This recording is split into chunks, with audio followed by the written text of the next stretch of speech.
नमस्कार साथियों। बचपन से हम सभी सुनते हुए बड़े होते हैं कि हमें गरीबों को परेशान नहीं करना चाहिए, गरीबों को सताना नहीं चाहिए।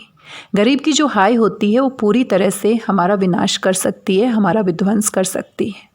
आज हम एक ऐसी ही कहानी पढ़ने वाले हैं जिसका शीर्षक है विध्वंस, जिसमें एक गरीब लाचार विधवा महिला जिसको इतना परेशान किया जाता है, जमींदार उसका इतना शोषण करता है कि उसकी जो हाय होती है पूरे जमींदार के परिवार को विध्वंस के मुंह में धकेल देती है, उसका पूरा सर्वनाश कर देती है।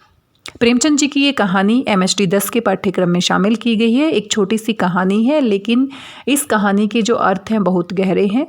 प्रेमचंद जी ने ज़्यादातर कहानियाँ एक ऐसे वर्ग को समर्पित की है, एक ऐसे वर्ग की आवाज़ बनने की कोशिश की है जो दलित है, जो पीड़ित है, जो शोषित है।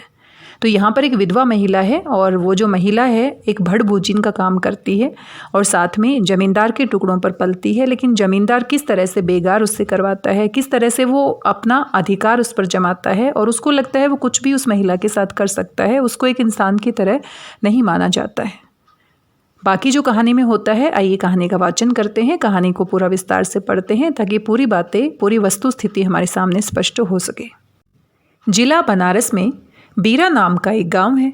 वहाँ एक विधवा वृद्धा संतानहीन गोडनिन रहती है जिसका भुनगी नाम था। उसके पास एक धुर की जमीन न थी और न रहने का घर ही था।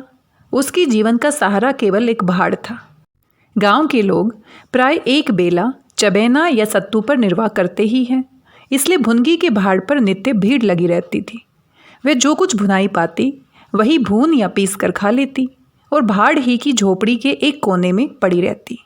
वे प्रातःकाल उठती और चारों ओर से भाड़ झोंकने के लिए सूखी पत्तियां बटोर लाती। भाड़ के पास ही पत्तियों का एक बड़ा ढेर लगा रहता था। दोपहर के बाद उसका भाड़ जलता था, लेकिन जब एकादशी या पूर्णमासी के दिन प्रथा अनुसार भाड़ न जलता या गांव के जमींदार पंडित उदयभान पांडे के दाने भूनने पड़ते, उस दिन उसे भूखे ही सोना पड़ता था। पंडित जी उससे बेगार में दाने ही न भुनवाते थे, उसे उनके घर का पानी भी भरना पड़ता था और कभी कभी इस हेतु से भी भाड़ बंद रहता था। वे पंडित जी के गांव में रहती थी, इसलिए उन्हें उससे सभी प्रकार की बेगार लेने का पूरा अधिकार था। उसे अन्याय नहीं कहा जा सकता, क्योंकि यहाँ पर हम देख सकते हैं जो जमींदार है वो कहीं से भी किसी भी गरीब का शोषण करता है। कोई भी गरीब व्यक्ति जमींदार को मना नहीं कर सकता और जमींदार उससे बेगार करवाता है। तो यहाँ पर जो भुनगी है उसके साथ भी ऐसा ही हो रहा है। भुनगी सुबह से लेकर शाम तक अपना काम करती है, उससे जो भी पैसे बनते हैं उससे अपना गुजारा करती है। लेकिन अगर किसी दिन वो अपना काम नहीं करेगी, अगर भाड़ नहीं भूनेगी, तो उस दिन उसको खाना भी नहीं मिलेगा और ज़मींदार के यहाँ काम करते करते या ज़मींदार के दाने भूनते भूनते उसको कुछ भी नहीं मिलता है और इस तरीके से बहुत बरसों से भूखा रहना पड़ता है। तो यहाँ पर हम देख सकते हैं शोषण और अन्याय का शिकंजा किस तरीके से ज़मींदारों ने लोगों के ऊपर कसा हुआ है। अन्याय केवल इतना था कि बेगार सूख ही लेते थे।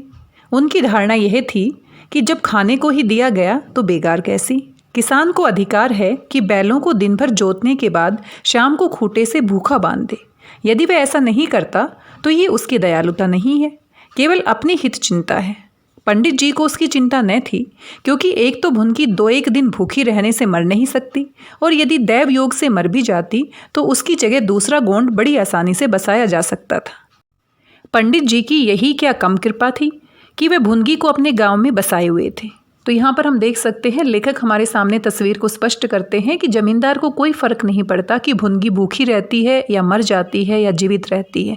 उसे सिर्फ बेगार करवानी है, अपना काम पूरा करना है और उसको लगता है, जमींदार को लगता है कि बेगार करवाना ये उसका अधिकार है। वो कोई अन्याय या शोषण नहीं कर रहा, बल्कि वो ये अपने अधिकार के कारण कर रहा है।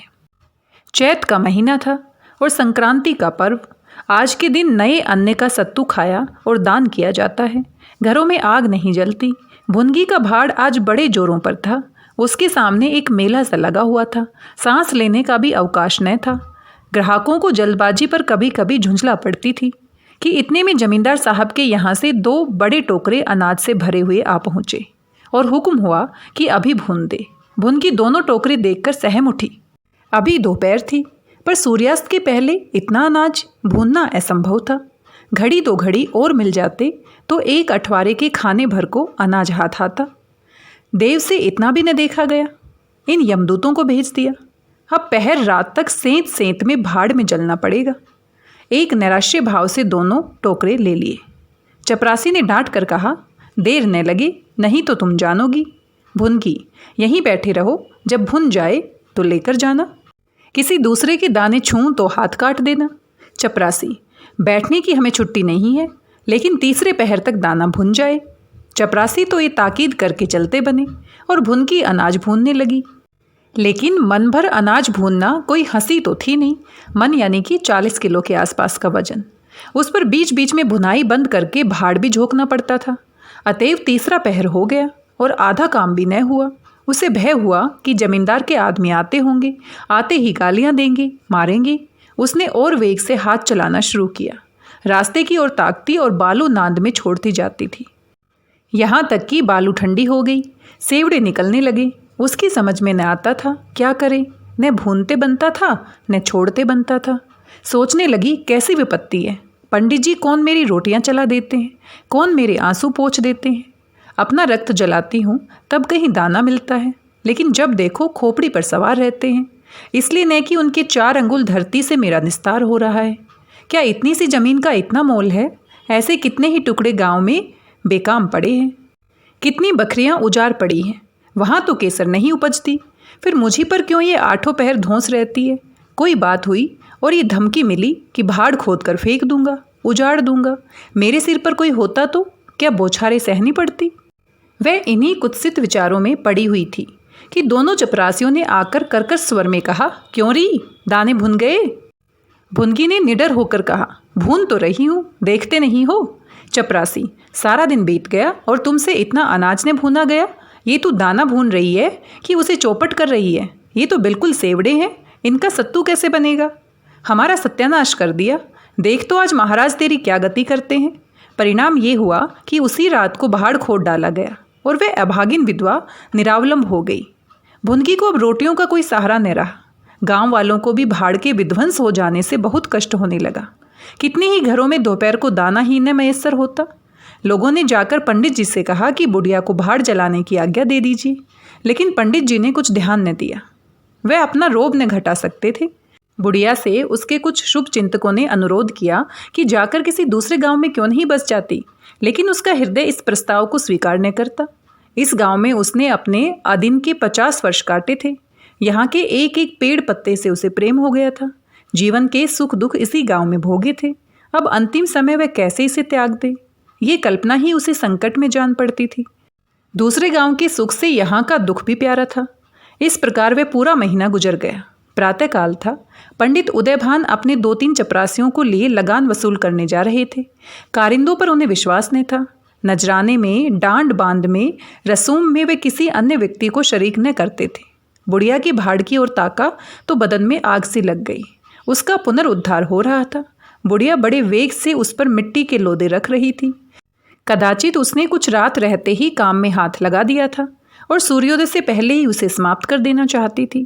उसे लेश मात्र भी शंका न थी कि मैं जमींदार के विरुद्ध कोई काम कर रही हूँ। क्रोध इतना चिरजीवी हो सकता है, इसका समाधान भी उसके मन में न था। एक प्रतिभाशाली पुरुष किसी दीन अबला से इतना कीना रख सकता है, उसे इसका ध्यान भी न था। वह स्वभावतः मानव चरित्र को इससे कहीं ऊंचा समझती थी। लेकिन हाँ, हतभागिनी, तूने धूप में ही बाल सफ़ेद किए। सहसा उदयभान ने गरज कर कहा, किसके हुक्म से? भुनगी ने हकबका कर देखा तो सामने जमींदार महोदय खड़े हैं। उदयभान ने फिर पूछा, किसके हुक्म से बना रही है? भुनगी डरते हुए बोली, सब लोग कहने लगे बना लो तो मैं बना रही हूँ। उदयभान, मैं अभी इसे फिर खुदवा डालूंगा। ये कहे उन्होंने भाड़ में एक ठोकर मारी। गीली मिट्टी सब कुछ लिए दिए बैठ गई।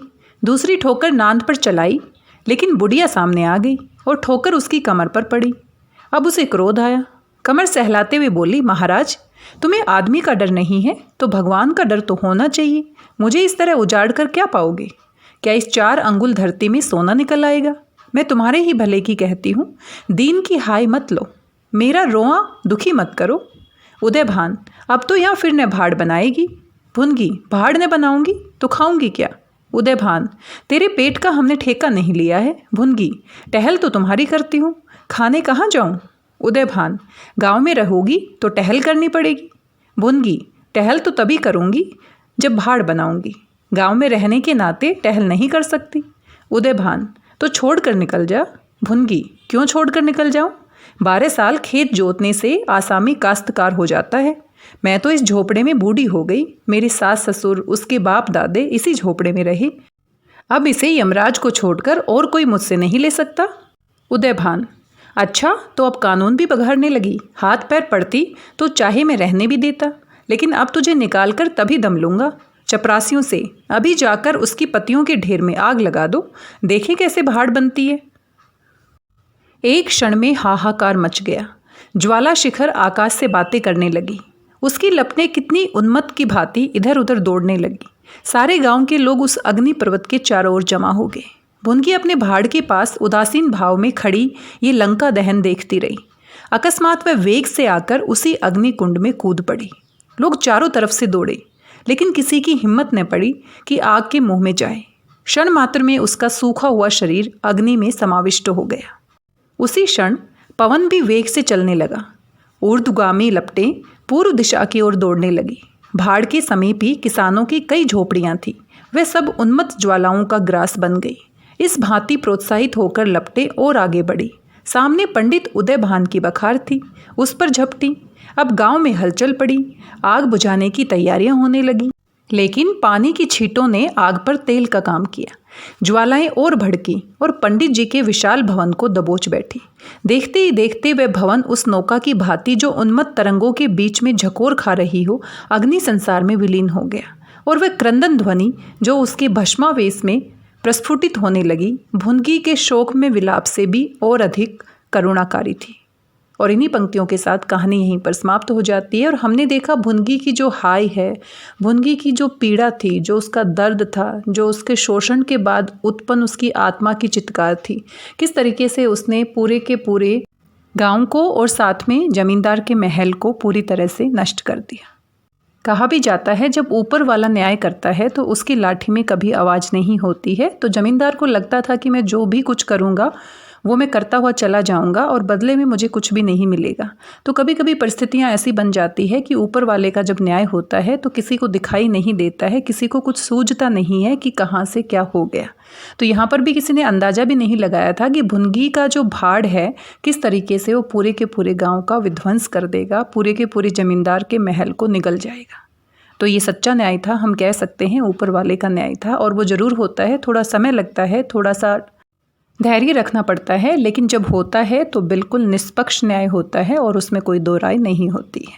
इसीलिए हम सभी कहते हैं कि हमें ऊपर वाले से डरना चाहिए, हमें हमेशा अच्छे काम करने चाहिए, क्योंकि कोई हमें देखे ना देखे लेकिन ऊपर वाला हमारे कर्मों का हिसाब हमेशा रखता है। जो बुरे कर्म है उसका परिणाम हमें कभी ना कभी, कहीं ना कहीं, किसी न किसी रूप में अवश्य मिलता है।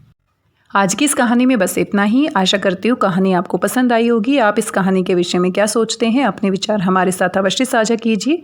मिलते हैं किसी नए वीडियो में किसी नई महत्वपूर्ण जानकारी के साथ। तब तक स्वस्थ रहिए, व्यस्त रहिए, मस्त रहिए और खुश होकर कुछ ना कुछ अच्छा पढ़ते रहिए। धन्यवाद, बहुत बहुत धन्यवाद।